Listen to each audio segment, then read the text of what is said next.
বিসমিল্লাহির রহমানির রহিম। অন্যকে ক্ষমা করলে নিজের গুনাহ মাফ হয়। তাই আসলে আমরা বেশি বেশি ক্ষমা করতে শিখি এবং নিজের আমলনামাকে গুনাহমুক্ত করি। ক্ষমা শব্দের অর্থ অপরাধ মার্জনা, সহিষ্ণুতা এবং সহনশীলতা। অন্যের অপরাধ মাফ করে দেওয়ার নাম হচ্ছে যে ক্ষমা। ক্রোধ হজম করে প্রতিশোধ গ্রহণ না করাই ক্ষমা ও সহিষ্ণুতা। ব্যক্তিগত ও সামাজিক বহু ক্ষেত্রে ক্ষমা ও সহিষ্ণুতার পথ অবলম্বন করলে পরিবার ও সমাজে শান্তি শৃঙ্খলা বজায় থাকে। অন্যকে ক্ষমা করার দ্বারা নিজের পাপ মোচন হয়।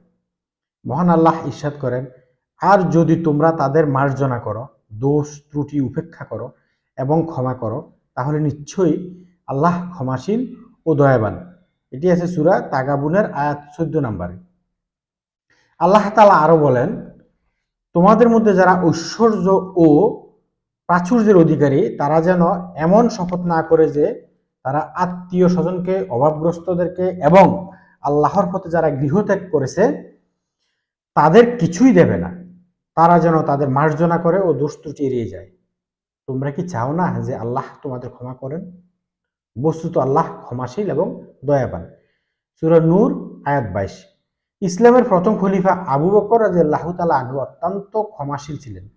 যখন তিনি মিশতা বিন আসাসা রাদিয়াল্লাহু তাআলা আনহু এর জন্য কিছুই ব্যয় করবেন না বলে কসম করেন, তখন আলোচ্য আয়াত নাজিল হয়। কারণ মিশতা আয়েশা রাদিয়াল্লাহু তাআলা এর বিরুদ্ধে অপবাদ রটনাকারীদের সঙ্গে শরীক ছিলেন এবং এই জন্য তাকে অপবাদের শাস্তি স্বরূপ ৮০টি বেত্রাঘাত করা হয়। মিশতা আয়েশা রাদিয়াল্লাহু তাআলা আনহার বিরুদ্ধে অপবাদ দিয়েছিলেন এবং অপবাদের শাস্তি স্বরূপ তাকে ৮০টি বেত্রাঘাতও দিয়েছিলেন। ব্যভিচারের মিথ্যা অপবাদকারীকে কিন্তু ৮০টি বেত্রাঘাত দিতে হয়, মিথ্যা সাক্ষ্যদানকারীকেও। তখন ইসলামের প্রথম খলিফা আবু বকর রাদিয়াল্লাহু তাআলা আনহু তাকে কোনো কিছুই দিবে না বলে সিদ্ধান্ত নিয়েছিলেন। তখন এই ক্ষমার এই আয়াতটি নাজিল হয়েছিল, সূরা নূরের আয়াত ২২ নম্বর।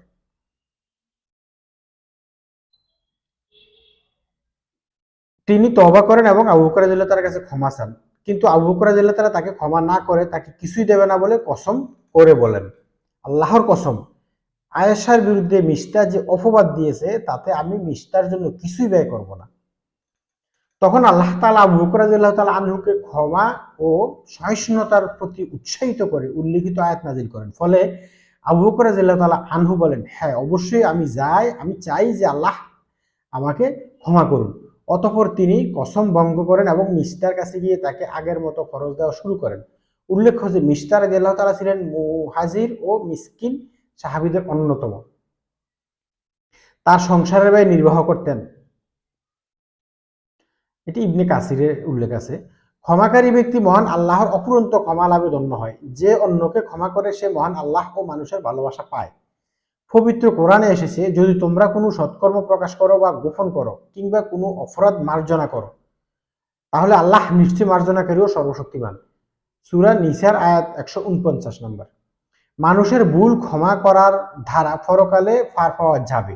আবু হুরায়রা রাদিয়াল্লাহু তাআলা আনহু থেকে বর্ণিত, রাসূলুল্লাহ সাল্লাল্লাহু আলাইহি সাল্লাম বলেন, যে ব্যক্তি কোনো মুসলমানকে ভুল ক্ষমা করবে, আল্লাহ কিয়ামতের দিন তার ভুল ক্ষমা করবেন। ইবনে মাজাহ হাদিস নাম্বার 2199।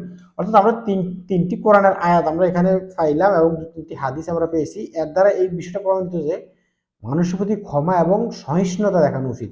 সবকিছুতে মানুষকে ক্ষমা করা উচিত। যদি মানুষকে ক্ষমা করা হয় তাহলে আল্লাহ পাক রব্বুল আলামিন তাকে ক্ষমা করেন এবং তার আমল না থাকে বদ গুনাহ বা পাপ কমিয়ে দেন।